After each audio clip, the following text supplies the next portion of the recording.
सुन रहे हैं pocket FM पर मेरे यानी आरजे श्रेया के साथ। चैप्टर 1, तलाक के 3 साल बाद। सॉरी मैडम, हमारे यहाँ 30 से ज्यादा एज की लेडीज को काम पर नहीं रखते। इतना बोलते हुए मैनेजर ने तान्या को वहां से जाने के लिए कहा।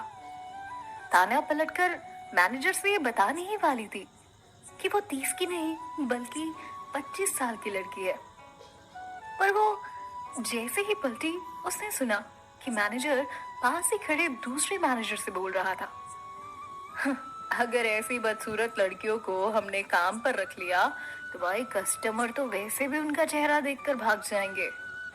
हमें अपना बिजनेस थोड़ी खराब करना है। तान्या की नजर रिसेप्शन के सामने लगी बड़े से उस मिरर पर पड़ी। खुद को देखकर वो खुद से डर गई। उसने देखा कि मिरर में झुर्रियों में कैद एक औरत खड़ी थी। खुद को ऐसे देखकर वो अपनी आंखों पर यकीन नहीं कर पा रही थी।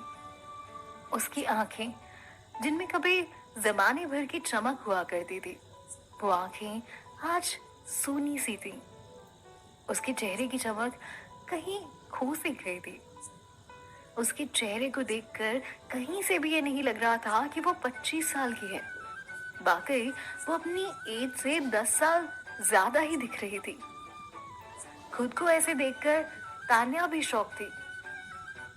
उसने अपनी हालत के लिए खुद को ही जिम्मेदार माना। हाँ, वो किसी और को भी जिम्मेदार मानती, पर हर चीज के लिए वक्त को जिम्मेदार मानना उसकी आदत में नहीं था।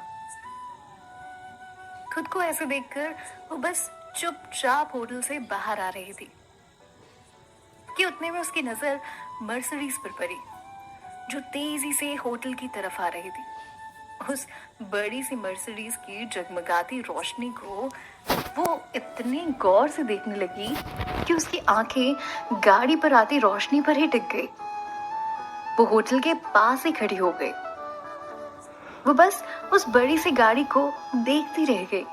न जाने क्यों उसकी नजर उस गाड़ी से हट ही नहीं रही थी। थोड़ी देर वहां रुककर तान्या जाने लगी। बस जाने के लिए उसने कदम आगे बढ़ाए ही थे, तभी गाड़ी होटल के पास आकर रुकी। चमचमाती ब्लू मर्सिडीज में एक ब्लैक कलर का सूट पहने एक आदमी और वेस्टर्न वाइट ड्रेस में एक औरत उतरे। उन्हें देखकर होटल का मैनेजर भागकर जल्दी से बाहर की ओर आया और उसने कहा, ओबरॉय सर, प्लीज वेलकम।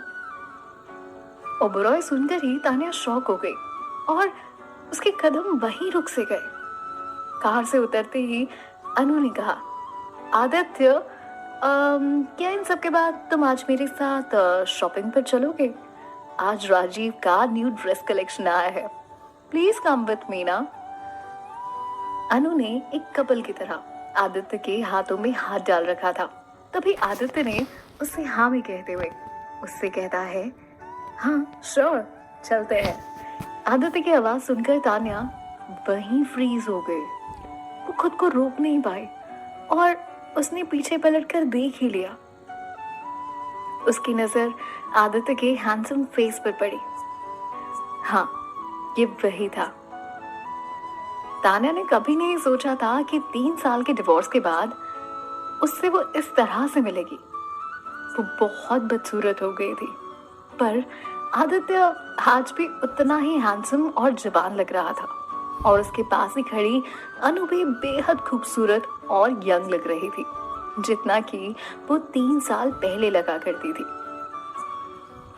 और आखिर वो दोनों एक साथ हो ही गए थे। और फिर अगर तान्या को ना देखें तो इस उम्र के हिसाब से दोनों का ऐसे दिखना कोई सरप्राइज वाली बात नहीं थी।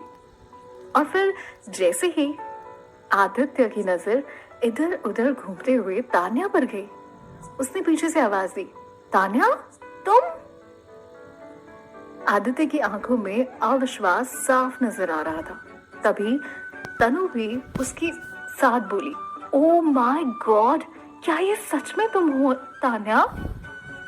मुझे तो यकीन ही नहीं हो रहा, क्या हो गया है तुम्हें? तान्या उनसे इस तरह बात नहीं करना चाहती थी, इसलिए मुड़कर जाते हुए उसने धीरे से कहा, आप मुझे गलत समझ रहे हैं। मैं वो नहीं हूं जो आप समझ रहे हैं। तान्या हड़बड़ाई हुई थी। वो उससे इस तरह से नहीं मिलना चाहती थी, बस वो वहां से भाग जाना चाहती थी।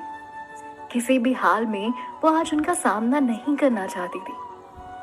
और वो क्या, उनकी जगह अगर कोई भी औरत हो तो अपने अमीर एक्स हस्बैंड के साथ उसकी पुरानी गर्लफ्रेंड को बिल्कुल भी देखना पसंद नहीं करेगी। और तब तो बिल्कुल भी नहीं जब वो दोनों एक साथ हों और शायद शादी करने वाले हों। अनु और तान्या का तब कोई कंपैरिजन ही नहीं था। आदित्य समझ गया कि तान्या वहां से भागने वाली है, इसलिए वो उसके पीछे से चिल्लाया, तान्या वहीं रुक जाओ, तान्या मैं बोल रहा हूं ना, वहीं रुको। और जैसे ही आदित्य ने भागकर उसका हाथ पकड़कर उसे रोकने की कोशिश की, तान्या को उसका छूना एक पिन की तरह चुभने लगा और वो चिल्लाने लगी, सर प्लीज मुझे जाने दो, मैंने कहा ना मैं वो नहीं हूं जिसे आप समझ रहे हैं, मैं कोई तान्या वान्या नहीं हूं। उसका सारा ध्यान आदित्य से अपना हाथ छुड़वाने में था, इसीलिए उसने देखा ही नहीं कि एक कार फुल स्पीड से उसकी तरफ आ रही है। उसने किसी तरह से आदित्य से अपना हाथ छुड़वाया और रोड पर भाग गई। आदित्य बस पीछे से चिल्लाता रह गया, तान्या ध्यान से, तान्या ध्यान से। जब तक तान्या उसकी बात सुनती, काफी देर हो चुकी थी। कार ने उसे जोरदार टक्कर मारी थी, इतनी जोरदार कि मानो उसे जमीन से उड़ा ही दिया।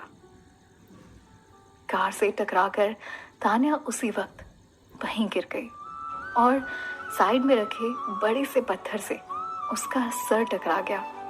वो वहीं बेहोश हो गई।